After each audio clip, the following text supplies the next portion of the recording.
This evening, the number of inmates at the Tulsa County Jail is at a record high, and now the sheriff's office is asking law enforcement agencies to only bring in certain types of offenders. 2 News reporter Dan Perlman is live to tell us what changes are already in place. Yeah, guys, this is a copy of the letter that Sheriff Stanley Glanz sent to the Tulsa Police Department today. Because of this, if you are facing a municipal charge, you will not be coming here. From the outside, everything looks fine at the Tulsa County Jail, but inside, there's a problem.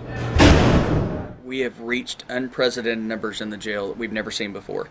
This morning, close to 2,000 inmates were housed here. Maximum bed space is just a little more than 1,700.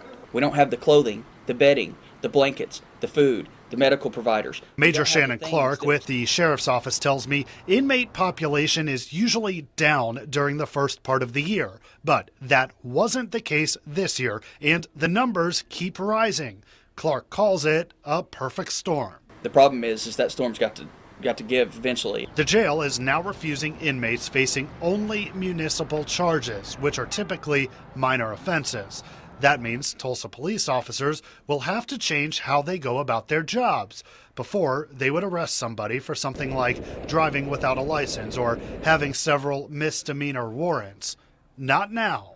We will have to essentially let them go if we do not have another charge that we can place on them that would be a state charge. That said, officers will continue to crack down on violent or dangerous criminals. Well, our officers are still going to be out there on the streets patrolling, making arrests, just like we do every other night.